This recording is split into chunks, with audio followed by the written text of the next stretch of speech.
Today, we will talk about what are permissioned and permissionless blockchains.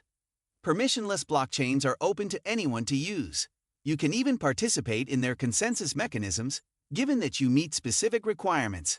Bitcoin, Ethereum, and BNB chain are all examples of permissionless blockchains, which are typically transparent and decentralized. Permissioned blockchains, on the other hand, require invitations to join. They're typically used in private business settings and tailored for certain use cases. Power is restricted to a small group of validators who make most of the network decisions. Transparency can be limited, but network upgrade time and scalability are often greatly improved. Have you ever considered the type of blockchain you're using beyond proof of work, POW, versus proof of stake, POS? Each blockchain can actually be considered either permissioned or permissionless. Understanding these two categories can help you learn more about a blockchain's characteristics and how fluid they are. What are permissioned and permissionless blockchains? There is more than one type of blockchain. One of the most significant distinctions is whether a blockchain is permissioned or permissionless. You're most probably already familiar with the permissionless variety, where anyone can have a hand in using and running it. Network usage and joining the validation process are also open to anyone. Bitcoin, BNB chain, and Ethereum are all examples of permissionless blockchains. A permissioned blockchain requires participants to be granted permission to participate. These blockchains are typically used in private settings, such as within an organization or business. For example, a company may use the Hyperledger Fabric blockchain framework to create a permissioned blockchain for its supply chain system. Should you want to take part in the network, you'd need an admin to specifically grant you access. Brief history and background. Blockchain technology can be traced back to Satoshi Nakamoto's Bitcoin white paper.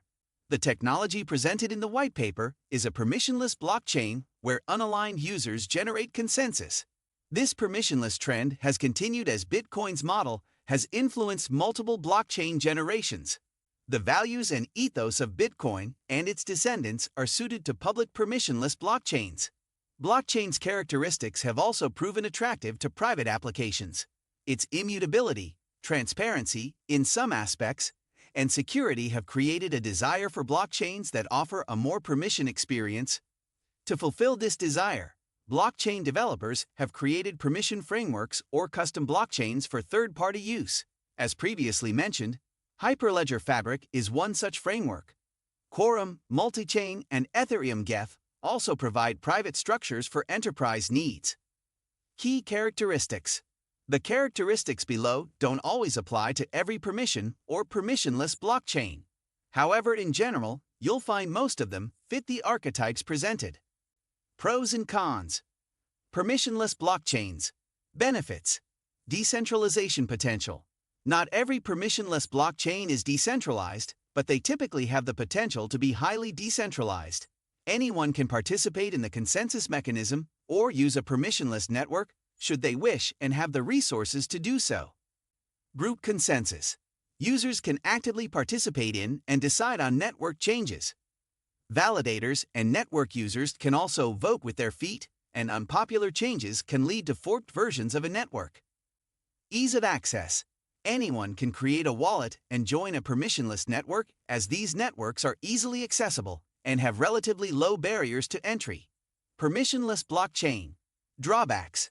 Scalability challenges. Permissionless blockchains must handle large user bases and high traffic volume. Network upgrades to improve scalability must pass group consensus to be implemented effectively. Bad actors. Because anyone can join permissionless blockchains, there is always the risk of bad actors on such networks. Excessive transparency. Most information on permissionless blockchains is free for anyone to view, leading to potential privacy and security concerns. Permissioned blockchains. Benefits. Scalability. A permission blockchain is typically run by an entity with some degree of control over validators. Upgrades can therefore be implemented fairly easily. Easy customization. A permission blockchain can be built for a specific purpose, making it efficient at a particular function. Should needs change, the blockchain can be easily customized. Controlled degree of transparency. A permission blockchain operator can determine a suitable level of transparency for the network, depending on its use case. Invitation-only entry. You can control exactly who can and can't participate in the blockchain. Permissioned blockchains. Drawbacks. Centralization.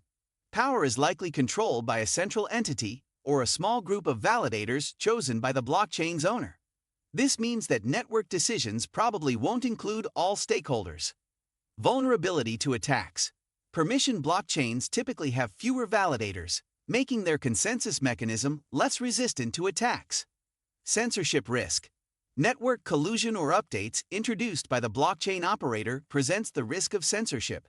Should enough actors agree to do so, information on the blockchain could be altered. Should I use a permissioned or permissionless blockchain? The answer to this question is fairly simple. If you're looking to create a service open to all, you need a permissionless blockchain. However, having a permissionless blockchain doesn't mean you must follow the standard set of principles and goals. In fact, your chain could be centralized and permissionless at the same time. You could also include more elements of privacy should you wish. If you're looking to use a blockchain in a private environment, such as a business or government setting, a permissioned blockchain would be more suitable. Again, your blockchain doesn't have to follow the usual characteristics associated with permissioned blockchains. It could be completely transparent and open for public view. Even though you'll likely only encounter permissionless blockchains as a crypto investor or trader, understanding how they are different from permissioned blockchains is useful. It's easy to have a singular view of distributed ledger technology, DLT, that fits the transparent, public, and decentralized crypto model. However, these parameters can change. In fact, many private enterprises use permissioned blockchains that don't fit the conventional traits of such blockchains. What do you think of our video? Let me know in the comment section below. Before you go, please hit the like button and subscribe to my channel. Thanks for watching.